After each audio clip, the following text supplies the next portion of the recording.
Shirley Valentine celebrates its 30th year next year, I believe.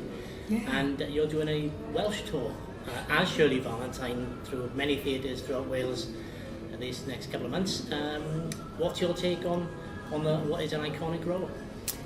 Well, I think she's an incredible woman. Actually, it's a beautifully written piece, and she's one of those characters who, yes, it's 30 years old now. Yeah, he wrote it in 1987, but I think it's still very, very relevant.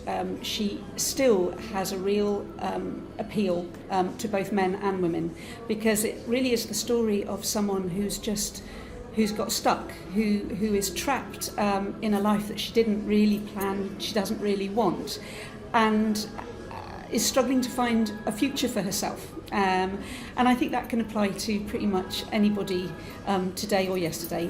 It is about fulfilling your potential. And I think that's a really endearing theme, and it's a lovely script to work on, because it works on two levels.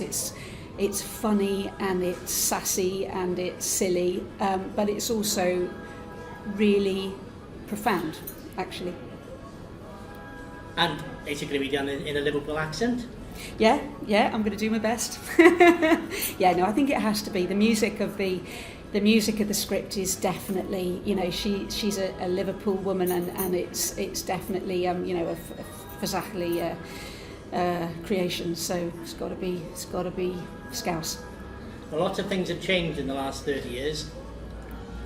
Is it going to be brought up to date, or is it going to be set in the 80s? Well, that's been a subject of quite a lot of discussion with Dee, the director. I think we don't want it to be a period piece, so it would be a shame to have it rooted really firmly in 1987, because that says a message about it being of its time. However, at the same time, you don't want to mess with a lot of the world that's created. So I think you try and do a balance of keeping it in its time and place, but without pinning it down too firmly, so that you can be flexible on it and say that actually it's a story that works anywhere at any time. And you, as an actress, have played the role before? Yeah, I was lucky enough to do it 7 years ago now. In 2010, I did it at the Everyman Theatre in Cheltenham. Again, just for a really short run. And that was my first sort of attempt to come to grips with what's a really long piece for a solo performer. And we decided then, having learnt it, that it would be a shame for it not to go on, and it's really taken us this long to make it happen a second time. This time the Everyman aren't involved, but we have secured the rights to do a second tour of it. You've performed in many plays yourself under Lighthouse Theatre Company. Generally they're ensemble pieces. Now, this is purely a one-woman role. Do you find that it's difficult to not have the spark of other actors to work from? Yeah, it's really, really different. Part of the joy of kind of being in a company is that you do have other people to play off, and they're your team, out there. It's a bit like sport or whatever. You are looking after each other and you're supporting each other, and part of the fun is what you can give each other when that's happening. What's different about doing a solo piece is it becomes about you and the audience. So it's about your relationship with them. So you're not alone, but you've got a very different job to do, which is to make contact with all the people sitting out there, and to make friends with them. And that's really daunting, but it's really, really rewarding. I do miss having other people on stage, but it is also really nice to see friendly faces out front and just to chat with people, which is essentially what it is. That's what she's doing. She's a talker.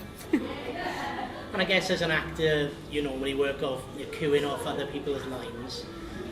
This time it's purely your lines you're queuing off, so is that a bit more daunting and challenging? Yes.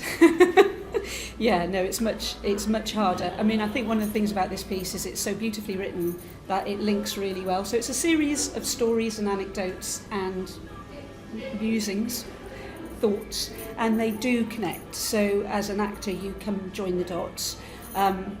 If not, there will be somewhere strategically placed a script hidden. I'm not going to tell you where, because I might have to go and look at it. But that's the plan anyway, yeah. And I think we're very fortunate that it's the 30th year next year, and you probably wouldn't have been able to get the rights to do it next year, but to do it prior to its 30th big tour, that might be pleasing for you as a company and you as yourself as well. Yeah, we've been really lucky that, you know, Willy Russell obviously had to give his own, you know, personal go-ahead, and his agent finally kind of got that for us, and I think maybe the fact that it's been done before has been helpful. And as you say, there are plans for a big national tour of England next year. So we kind of hit it at the right time, really. We got in, but we're very grateful to be able to do it before that anniversary happens. And following on from that, this is predominantly a Welsh tour. What venues are you visiting? Oh, well, we're going all over the place. We're doing a mixture of kind of standard theatre venues and some small community venues as well. So it's a production that will span Swansea Grand, Neath Gwyn Hall.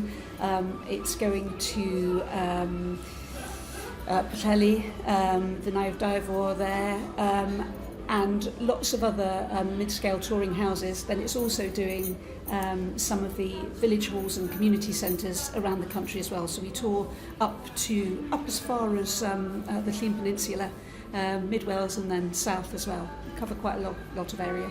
And when does it open? So it opens on the 15th of November here at the Swansea Grand Art Swing at 7:45 in the evening.